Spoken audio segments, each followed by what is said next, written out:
বাদ দীঘলী পুখুৰীৰ পাৰত প্ৰতিবাদী কাৰ্যসূচী ৰূপায়ণ কৰিছে অসম জাতীয় পৰিষদে মূল্যবৃদ্ধি ৰোধৰ দাবীত এই প্ৰতিবাদী কাৰ্যসূচী ৰূপায়ণ কৰা হৈছে এই প্ৰতিবাদত জাতীয় পৰিষদৰ সভাপতি লুৰিণজ্যোতি গগৈয়ে অংশগ্ৰহণ কৰিছে মূল্যবৃদ্ধিৰ প্ৰতিবাদত দীঘলী পুখুৰীৰ পাৰত অসম জাতীয় পৰিষদৰ প্ৰতিবাদী কাৰ্যসূচী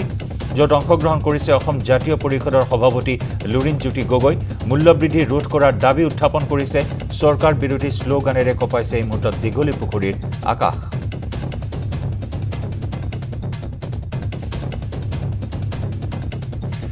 প্ৰতিবাদস্থলী অৰ্থাৎ দীঘলী পুখুৰীৰ পাৰত আছে আমাৰ জ্যেষ্ঠ সাংবাদিক বিপুল বৰ্মন বিপুল সংযুক্ত হৈছো আপোনাৰ সৈতে মূল্যবৃদ্ধিৰ বিৰুদ্ধে প্ৰতিবাদ অসম জাতীয় পৰিষদৰ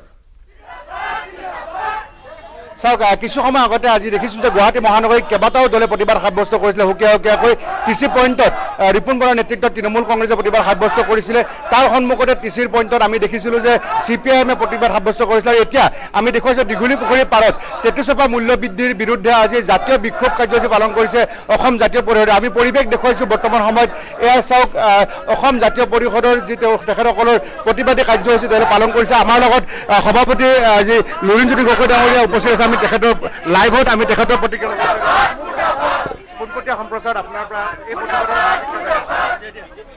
চাওক আমি অত্যাৱশ্যকীয় সামগ্ৰীৰ মূল্য বৃদ্ধিকে ধৰি এতিয়া বিভিন্ন সামগ্ৰীৰ ওপৰত যিটো GST লগাইছে তাৰ ফলত যি ভয়ংকৰ এটা পৰিৱেশ এটা সৃষ্টি হৈছে সাধাৰণ জনগণ জীয়াই থকাটো এটা ভয়ংকৰ পৰিৱেশৰ সন্মুখীন হৈছে তাৰ প্ৰতিবাদ জনাই আৰু সামগ্ৰীসমূহৰ মূল্য বৃদ্ধি নিয়ন্ত্ৰণ কৰিবৰ কাৰণে কমাবৰ কাৰণে দাবী জনাই আজি আমি এই বিক্ষোভৰ কাৰ্যসূচীত অংশগ্ৰহণ কৰিছোঁ এতিয়া কেৱল মাত্ৰ বাকী উশাহ নিশাহত GST আৰু কৰ লগাবলৈ কোনো সামগ্ৰী নাই পেট্ৰল ডিজেলৰ দামটো বঢ়ালে ইন্ধনজাত সামগ্ৰী গেছৰ দাম বঢ়ালে তেওঁলোকে এইবোৰ সামগ্ৰীৰ মূল্য নিয়ন্ত্ৰণ কৰিম বুলিয়ে চৰকাৰৰ শাসনত বহিছিল কিন্তু নিয়ন্ত্ৰণ কৰিব নোৱাৰি বঢ়াইছে তেওঁলোকে দুগুণ তিনিগুণ বঢ়াই দিছে তাৰ লগে লগে অত্যাৱশ্যকীয় সামগ্ৰী খোৱা বোৱা যিবোৰ সামগ্ৰী আছে ঔষধ জীৱনদায়িনী ঔষধ আন আন ঔষধৰ সা সামগ্ৰী চিকিৎসালয়ত থকা চিকিৎসাৰ কোঠাসমূহ আন আন হোটেলৰ কোঠা আন শিক্ষণ সামগ্ৰী প্ৰত্যেকতে তেওঁলোকে এতিয়া GST লগাইছে আৰু সেইবোৰৰ উপৰিও এতিয়া অসমৰ দৈ চিৰাকো তেওঁলোকে বাদ দিয়া নাই কেঁচা চাহপাত যিটো অসমৰ অৰ্থনীতিত অত্যন্ত প্ৰভূত অৰিহণা আগবঢ়ায় কেঁচা চাহপাতকো তেওঁলোকে GST লগাইছে অৰ্থাৎ এইখন চৰকাৰ সাধাৰণ জনগণৰ যে শত্ৰু চৰকাৰ সাধাৰণ জনগণক শত্ৰু জ্ঞান কৰে তেওঁলোকৰ তেজ হুহি খায় তেওঁলোকক ইষ্ট ইণ্ডিয়া কোম্পানী ব্ৰিটিছৰ ইষ্ট ইণ্ডিয়া কোম্পানীয়ে কৰা শোষণৰ দৰে যে তেওঁলোকে ব্যৱহাৰ কৰে উপনিৱেশে এখনত থকা মানুহক তেওঁলোকে যেনেকুৱা ব্যৱহাৰ কৰে তেনেকুৱা ব্যৱহাৰ কৰিছে কেৱল পুঁজিপতি বনিয়া গোষ্ঠীক তেওঁলোকে সহায় কৰিবৰ কাৰণে কাম কাজ কৰিছে গতিকে আমি আগন্তুক দিনত এই কথাৰ কোনো কাৰণতে মানি লোৱা নহ'ব ইয়াৰ বিৰুদ্ধে অসমৰ জনগণক সংগঠিত কৰি আমি আমাৰ সংগ্ৰাম অব্যাহত ৰাখিম তেওঁলোকে যিবোৰ ঋণ লৈছে ঋণৰ বোজা অফুৰন্ত ঋণৰ বোজা লৈছে ঋণৰ এই টকা পইচাসমূহ তেওঁলোকে ব্যৱহাৰ কৰিছে কেৱল মাত্ৰ ভোট বেংক সৃষ্টিত কেৱল মাত্ৰ ভোট কিনিবৰ কাৰণে কাম কাজ কৰিছে কোনো উন্নয়নমূলক কাম কাজ নিবনুৱাটো তেওঁলোকে সংস্থাপিত কৰিব পৰা নাই কিন্তু নিবনুৱাসকলৰ স্বনিয়োজনৰ কাৰণে কোনো ধৰণৰ বিজ্ঞানসন্মত ব্যৱস্থা আজিলৈকে গ্ৰহণ কৰিব পৰা নাই কোনো ধৰণৰ ব্যৱস্থা তেওঁলোকে দিব পৰা নাই যাৰ ফলত এই টকা পইচাসমূহ কেৱল মাত্ৰ তেওঁলোকে নিজৰ ৰাজনৈতিক স্বাৰ্থত মুনাফা লাভৰ কাৰণে তেওঁলোকে ব্যৱহাৰ কৰিছে কোনো ধৰণৰ প্ৰডাক্টিভ কাম কাজত ব্যৱহাৰ কৰা নাই কোনো উন্নয়নমূলক কাম কাজত ব্যৱহাৰ কৰা নাই গতিকে এই ধৰণে ব্যৱহাৰ কৰি থাকিলে ৰাজহুৱা ধন ঋণৰ ধন ব্যৱহাৰ কৰি থাকিলে শ্ৰীলংকাৰ দৰে পৰিৱেশ হ'ব আন আন যিবোৰ ৰাষ্ট্ৰত ভয়ংকৰ পৰিৱেশৰ সৃষ্টি হৈছে ঋণৰ বোজা চৰকাৰৰ অব্যৱস্থাপনা চৰকাৰৰ হিতাধিকাৰী সৃষ্টি চৰকাৰে ৰাজনৈতিক স্বাৰ্থত এনেকুৱা ধনসমূহ ব্যৱহাৰ কৰা যিবোৰ কাম কাজ তাৰ ফলত ৰাষ্ট্ৰ সংকটত পৰিছে ইতিমধ্যে আমাৰ GDPৰ অৱস্থা কেনেকুৱা জানে এটা সময়ত বাংলাদেশৰ টকাৰ মূল্যতকৈ অসমৰ টকাৰ মূল্য কমি গৈছিল GDPৰ হাৰ এটা সময়ত মনমোহন সিঙৰ দিনত 5% অতিক্ৰম কৰিছিল তেওঁলোকৰ চৰকাৰ আহিলে 8% হ'ব বুলি কৈছিল কি হ'ল নেতিবাচক নেগেটিভত GDP গুচি গ'ল এইখন চৰকাৰৰ দিনত যিটো GDP তেওঁলোকে দেখুৱাই আছে সেইটো এটা ভাৰ্চুৱেল GDP যিটো কথা তেওঁলোকৰ দলৰ চৰকাৰৰ কি ব্যৱস্থা গ্ৰহণ কৰিব আজিতো প্ৰতিবাদ সাব্যস্ত কৰে আপোনালোকে জাতীয় বিক্ষোভ চাওক আমি আগন্তুক দিনত অসমৰ ৰাইজক সুসংগঠিত কৰি এই যিবোৰ মৌলিক সমস্যা মূল্য বৃদ্ধিৰ সমস্যাক আমি মূল বিষয় হিচাপে লৈ আগবাঢ়ি যাম কাৰণ সৰ্বসাধাৰণ ৰাইজৰ জীৱন ধাৰণৰ মানদণ্ডৰ কথা বা তেওঁলোকৰ জীয়াই থকাৰ কথাত জড়িত হৈ আছে গতিকে জাতীয় যিবোৰ মূল বিষয় আছে অত্যাৱশ্যকীয় সামগ্ৰীৰ মূল্য বৃদ্ধি তাৰ লগে লগে নিবনুৱাৰ সমস্যা সংস্থাপনৰ সমস্যা বান গৰাখহনীয়াৰ সমস্যা তাৰ যোগাযোগ ব্যৱস্থা যাতায়ত তাৰ লগে লগে বৃহৎ নদী বান্ধ এইবোৰ সকলো সমস্যা বৃহৎ নদী বান্ধৰ সমস্যাৰ উপৰিও বিদেশী নাগৰিকৰ সমস্যা এইবোৰ সমস্যাক লৈ আমি আমাৰ ৰাজনৈতিক সংগ্ৰাম অব্যাহত জয়ন্ত এয়া আছিলে লুৰিণজ্যোতি গগৈ ডাঙৰীয়া আৰু এনেধৰণে প্ৰতিবাদ সাব্যস্ত কৰি আছে তেখেতসকলে মই পুনৰবাৰ দেখুৱাইছোঁ যে চাওক এয়া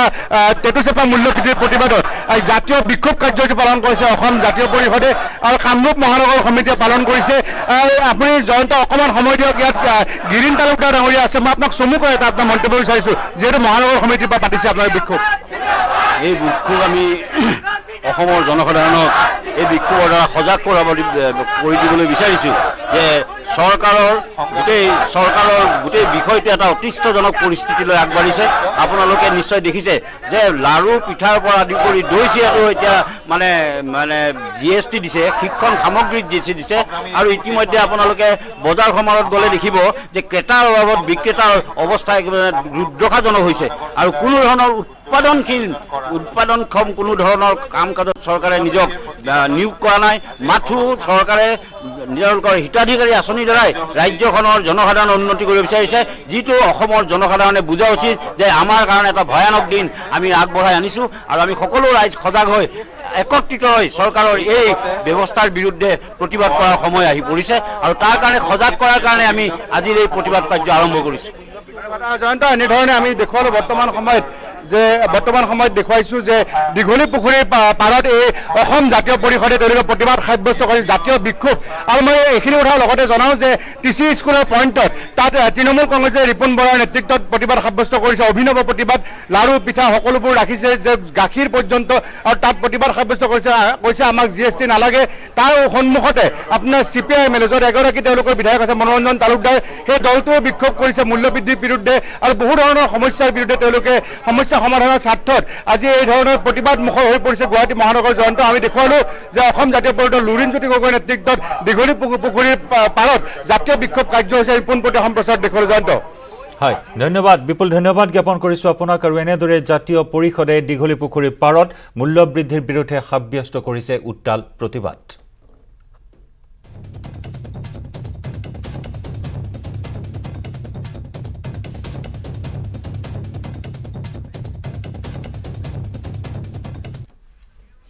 মিড ডে 18 পৰৱৰ্তী অংশলৈ যোৱাৰ পূৰ্বে পুনৰ সময় হ'ল আন এটি চমু বাণিজ্যিক বিৰতিৰ আটাইতকৈ সবল আৰু সতেজ চিমেণ্ট সূৰ্যা চিমেণ্ট অটুট ঘৰ অটুট অসম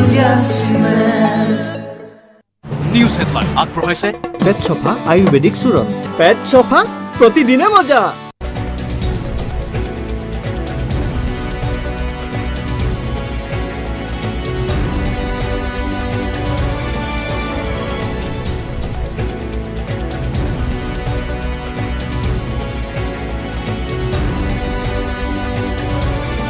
নিউজ হেডলাইন আগবঢ়াইছে পেট চফা আয়ুৰ্বেদিক চূৰণ পেট চফা প্ৰতিদিনে মজা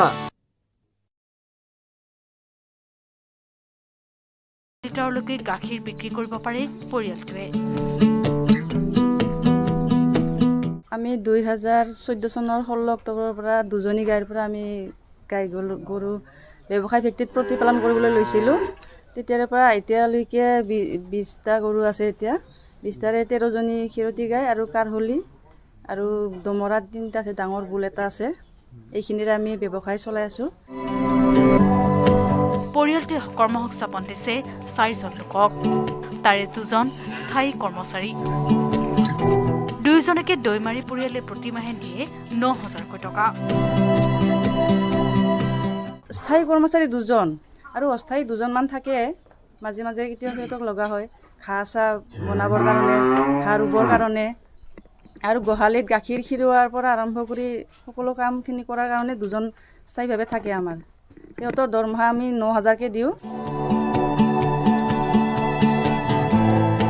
চাকৰি নিবিচাৰি ব্যৱসায় আৰম্ভ কৰা মাক দেউতাকৰ দৰেই সাহসী ডেইজি দৈমাৰী সেই সাহস আৰু কষ্ট কৰিব পৰা গুণী গাঁৱৰ পৰা বুলেটেৰে বকু আৰু হাঁহিমুলৈ হৈ গাখীৰৰ ব্যৱসায় কৰিব পাৰিছে 19 বছৰীয়া ডেইজি দৈমাৰীয়ে গাখীৰখিনি ৰাতিপুৱা খিৰোৱাৰ লগে লগে মানুহ ঘৰলৈকে আগবাঢ়ি আহে গৰুটো মোৰ 20জনী আছে এতিয়ালৈকে চাহিয়াল জাৰ্চি HF news desk report news 18 Asom north east.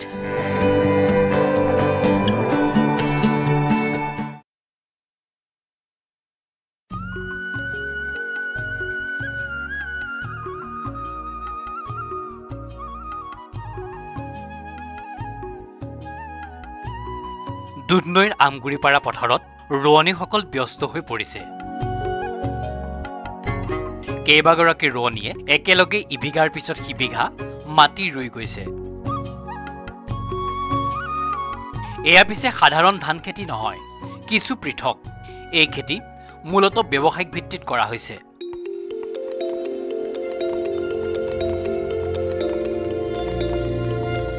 এয়া উপেন্দ্ৰ ৰাইচ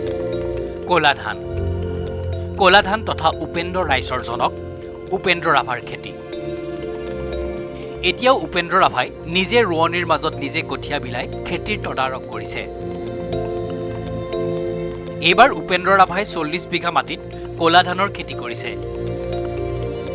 নিজে 40 বিঘা মাটিত খেতি কৰিবলৈ ঠিক কৰিছে যদিও তেওঁ প্ৰায় 50 বিঘা মাটিৰ বাবে কঠীয়া পাৰি সাজু কৰি ৰাখিছে। সেয়া কেৱল নিজৰ বাবে নহয়, আন কোনো ক'লা ধানৰ খেতিয়কক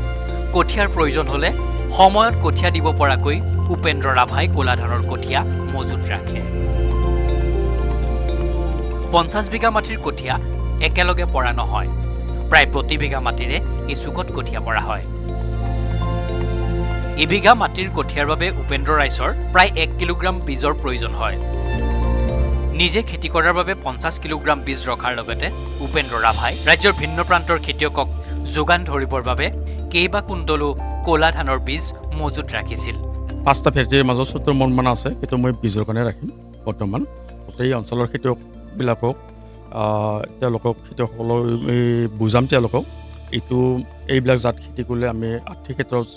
যাতে আমি লাভৱান হ'ব পাৰোঁ, তেওঁলোকে খেতি কৰিব। হয়, উপেন্দ্ৰ ৰাভাৰ পৰা ক'লা ধানৰ বীজ লৈ এইবাৰ ৰাজ্যৰ ভিন্ন প্ৰান্তৰ প্ৰায় 500জন খেতিয়কে প্ৰায় 2000 বিঘা মাটিত ক'লা ধানৰ খেতি কৰিছে। উপেন্দ্ৰ ৰাভাই জনোৱা মতে ক'লা ধানৰ খেতি কৰিবৰ বাবে এবিঘা মাটি 4 বাৰ চহাব লাগে। সেই অনুসৰি এবিঘা মাটিত খেতি কৰিবৰ বাবে প্ৰায় 5-6 হাজাৰ টকাৰ খৰচ হয়। আনহাতে এবিঘা মাটিৰ পৰাই 8 পৰা 14 মোন পৰ্যন্ত ধান উৎপাদন হয়। উপেন্দ্ৰ ৰাভাই একোজন খেতিয়কৰ পৰা 1400 টকা মোন দৰত ক'লা ধান ক্ৰয় কৰে। সেই হিচাপত এজন খেতিয়কে এবিঘা মাটিৰ পৰা 14,000 টকা পৰ্যন্ত উপাৰ্জন কৰিব পাৰে। খেতি কৰিবৰ বাবে এজন খেতিয়কক উপেন্দ্ৰ ৰাভাই প্ৰয়োজন অনুসৰি 20 পৰা 50,000 টকা পৰ্যন্ত সহায় আগবঢ়ায়। ধান বিক্ৰীৰ সময়ত সেই ধন খেতিয়কজনৰ পৰা কাটি ৰাখে। আনহাতে খেতিয়কসকলক আগধন দি খেতিত সহায়ৰ বাবে উপেন্দ্ৰ ৰাভাই বেংকৰ পৰা ঋণ লয়। এতিয়া খেতিৰ ক্ষেত্ৰত অন্তত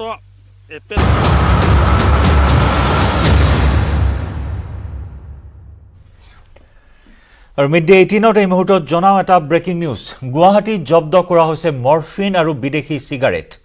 গুৱাহাটী ৰেলৱে ষ্টেচনৰ পৰা জব্দ কৰা হয় মৰ্ফিন সহ বিদেশী চিগাৰেট। উজনি মোৱাৰ ৰাজধানী এক্সপ্ৰেছৰ পৰা জব্দ কৰা হয় 60 লাখ টকাৰ মৰ্ফিন। 2টা বেগৰ পৰা জব্দ কৰা হৈছে নিচাজাতীয় দ্ৰব্যখিনি। 2টা ট্ৰলি বেগৰ ভিতৰত আনিছিল বিদেশী চিগাৰেটখিনি। ৰেল আৰক্ষীয়ে গ্ৰেপ্তাৰ কৰে 3 সৰবৰাহকাৰীক। বৰ্তমান এই 3 সৰবৰাহকাৰীক জেৰা চলাই থকা হৈছে। ক'ৰ পৰা ক'লৈ সৰবৰাহ কৰাৰ চেষ্টা চলাইছিল এই সন্দৰ্ভত এই মুহূৰ্তত তথ্য জানিব পৰা হোৱা নাই যদিও 3 সৰবৰাহকাৰীৰ বৰ্তমান মাৰাথন জেৰা চলাই আছে আৰক্ষীয়ে। গুৱাহাটী ৰেলৱে ষ্টেচনৰ পৰা জব্দ কৰা হয় 60 লাখ টকাৰ মৰ্ফিন, বিদেশী চিগাৰেট। 2টা ট্ৰলি বেগত সৰবৰাহ কৰা হৈছিল। 2টা ট্ৰলি বেগৰ পৰা উদ্ধাৰ কৰা হয় মৰ্ফিন আৰু বিদেশী চিগাৰেট।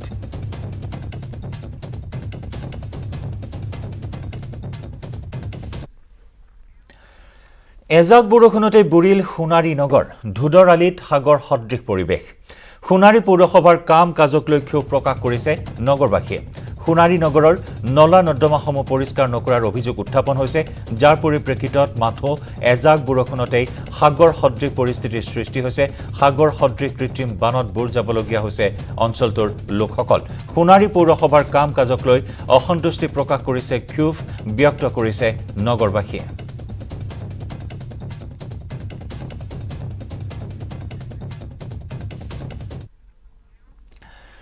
হুজাইত অৰ্ধেন্দু ডেৰ অন্তিম যাত্ৰা ইতিমধ্যে প্ৰাক্তন মন্ত্ৰী অৰ্ধেন্দু কুমাৰ ডেৰ হুজাই কৃষ্ণনগৰৰ 6 নম্বৰ ৱাৰ্ডৰ বাসগৃহত লৈ নিয়া হয় নশ্বৰ দেহ কিছু সময়ৰ পিছতেই প্ৰাক্তন মন্ত্ৰীগৰাকীৰ নশ্বৰ দেহ লৈ বাহিৰ কৰা হ'ব শোক সমদল আৰু তাৰ পিছতেই শান্তিবন শ্মশানত সম্পন্ন হ'ব শেষকৃত্য মঙলবাৰে জিএমচিএইচত নিশা প্ৰায় 1:30 বজাত শেষ নিশ্বাস ত্যাগ কৰিছিল প্ৰাক্তন মন্ত্ৰীগৰাকীয়ে দীৰ্ঘদিনে কৰ্কট ৰোগত আক্ৰান্ত হৈ আছিল ডে 84 বছৰ বয়সত শেষ নিশ্বাস ত্যাগ কৰে ডে 1991 চনৰ পৰা 2021 চনলৈ কংগ্ৰেছ দলৰ নেতা আছিল ডে 1991 চনৰ পৰা 2006 চনলৈ হুজাইৰ বিধায়ক আছিল 2011 চনৰ পৰা 2016 চনলৈ পুনৰ বিধায়ক হিচাপে নিৰ্বাচিত হয় হিতেশ্বৰ শইকীয়া চৰকাৰত খাদ্য আৰু অসামৰিক যোগান বিভাগৰ মন্ত্ৰী আছিল অৰ্ধেন্দু কুমাৰ ডে হিতেশ্বৰ শইকীয়া চৰকাৰৰ খাদ্য আৰু অসামৰিক যোগান বিভাগৰ মন্ত্ৰী আছিল তেওঁ আনহাতে তৰুণ গগৈ চৰকাৰৰ কাৰ্যকালতো জলসিঞ্চন মন্ত্ৰী আছিল অৰ্ধেন্দু কুমাৰ ডে 2021 চনত অৰ্ধেন্দু ডে যোগদান কৰে বিজেপিত অৰ্ধেন্দু কুমাৰ ডে জন্ম হয় 1936 চনৰ 24 মাৰ্চৰ বজাৰত এনেকুৱা যে ব্যক্তি হেৰুৱাইছে এই ব্যক্তি কেৱল হুজাইবাসীৰ গৌৰৱ নহয় গোটেই অসমবাসীৰ গৌৰৱ আছে আৰু তেখেতে এই হুজাই সমষ্টিৰ পৰা 5বাৰ বিধায়ক আছিল 3বাৰ তেখেতে মন্ত্ৰী আছিল গোটেই অসমক নেতৃত্ব দিছিল আজিৰ দিনটো আমাৰ কাৰণে অতি দুৰ্ভাগ্যজনক মই ভগৱানৰ ওচৰত প্ৰাৰ্থনা কৰিছোঁ তেখেতৰ আত্মাৰ সদ্গতি হওক আৰু পৰিয়ালবৰ্গলৈ সমবেদনা জ্ঞাপন স্টেট ডিসপেন্সাৰি ডক্টৰেৰ পৰা এমএলএ হয়েছে মন্ত্ৰী হয়েছে পূজাৰ কাৰণে যথেষ্টখিনি কৰেছে আৰ অসমৰ কাৰণে তো এজন অভিভাবক হিসাবে আছে আজি তেওঁৰ মৃত্যুটো এজ এ হোজাইবাসী মানুহ হিসাবে মই যথেষ্টখিনি ক্ষতি হল বুলি মই ভাবো আৰু তেওঁ ৰাজনীতিক বিশ্লেষণটো আজি নহয় কিন্তু এজ এ ব্যক্তি হিসাবে কিন্তু চৰম ক্ষতি হৈছে হোজাই আজি ভাৰতৰ মিছাইল মেন এপিজে আব্দুল কালামৰ সপ্তম মৃত্যুবাৰ্ষিকীৰ দিনটোত দেশবাসী আজি শ্ৰদ্ধাৰে সোঁৱৰিছে দেশৰ প্ৰাক্তন ৰাষ্ট্ৰপতিগৰাকীক 25 জুলাই 2002 চনৰ পৰা 25 জুলাই 2007 চনলৈ দেশৰ ৰাষ্ট্ৰপতি হিচাপে কাৰ্যনিৰ্বাহ কৰিছিল বিশিষ্ট বিজ্ঞানীগৰাকীয়ে এপিজে আব্দুল কালামক জনতাৰ ৰাষ্ট্ৰপতি বুলি কোৱা হয় 7 বছৰে শিলঙৰ এখন সভাত অংশগ্ৰহণ কৰিবলৈ আহি আকস্মিকভাৱে মৃত্যুবৰণ কৰে দেশৰ 11 সংখ্যক ৰাষ্ট্ৰপতিগৰাকীয়ে দেশৰ বিশিষ্ট বিজ্ঞানীগৰাকীৰ মৃত্যু দিনটোত ছ'চিয়েল মিডিয়া উপচি পৰিছে শ্ৰদ্ধাঞ্জলি আৰু স্মৰণেৰে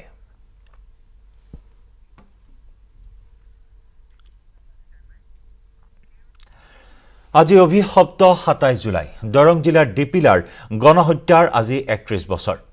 1991 চনৰ 27 জুলাইত দৰং জিলাৰ ডিপিলাত ভাৰতীয় অৰ্ধসামৰিক বাহিনীৰ গুলীত নিহত হৈছিল 5 জন নিৰীহ লোক আৰু গুৰুতৰভাৱে আহত হৈছিল 2 জন লোক এই ঘটনাৰ পাছতে আলফাই অভিশপ্ত দিনটো শহীদ দিৱস হিচাপে ঘোষণা কৰিছিল পিছে 31 বছৰ অতিক্ৰম কৰাৰ পাছতো ন্যায় নাপালে আলফা সজাই হত্যা কৰা 5 নিৰীহৰ পৰিয়ালে দুটাকৈ গুলি লাগি পংগু জীৱন কটোৱা গিৰীন্দ্ৰ কলিতায়ো আজিলৈকে নাপালে কোনো সাহায্য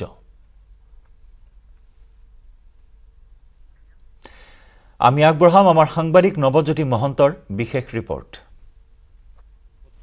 অভিশপ্ত 27 জুলাই আৰু আজিৰ দিনটোতে দৰঙৰ ডিপিলাত আলফা সজাই গুলিয়াই হত্যা কৰিছিল 5 জন নিৰীহ লোকক আৰু সেইসকলক ন্যায়ালয়ে নিৰ্দোষী হিচাপে ঘোষণা কৰিলে লগতে 2 জন লোক ঘুণীয়া হ'ল কিন্তু সেইসকল লোকে আজিও কিন্তু তেওঁলোকে চৰকাৰীভাৱে কোনো ধৰণৰ সহায় নাপালে আমি আছোঁ উপস্থিত ডিপিলাত আৰু ডিপিলাৰ শ্বহীদ বেদীত সন্মুখত আছোঁ আৰু এই শ্বহীদ বেদীত যিসকল লোকক মৃত্যু হৈছিল সেইসকল লোকৰ নাম সন্নিৱিষ্ট কৰা হৈছে কিন্তু এই শ্বহীদ বেদী এতিয়া এই ধৰণে উকা হৈ পৰি ৰৈছে এই দিনটো আহিলেই সকলোৱে মনত পেলায় কিন্তু বিশেষ কোনো কাৰ্যসূচী তেওঁলোকে নাৰাখে আৰু চৰকাৰীভাৱে এই যিসকল নিৰীহ লোকক হত্যা কৰা হ'ল এইসকল লোকক কিন্তু কোনো ধৰণৰ সহায় নকৰিলে আমি উপস্থিত থকা এই ডিপিলাৰ যিসকল পৰিয়াল যিসকল শ্বহীদ পৰিয়াল সেইসকল পৰিয়ালৰ ওচৰলৈকে আমি যাম প্ৰথমতে দেখুৱাই লৈছোঁ গিৰীন্দ্ৰ কলিতা মোৰ লগত আছে তেওঁ ইতিমধ্যে ঘূণীয়া হৈ আছে সেই ঘটনাৰ সাক্ষী হৈ আছে আমি তেওঁৰ পৰা জানিব বিচাৰিম আচলতে সেই দিনটোত কি হৈছিল বা আপুনি ঘূণীয়া হ'ব লগা হৈছিল গুলি আজিও আপোনাৰ লগত লৈ ফুৰিব লগা হৈছে আপোনাৰ জানিব বিচাৰিছোঁ মই সেই দিনটোত সেইদিনা মোৰ অসুখ হৈছিল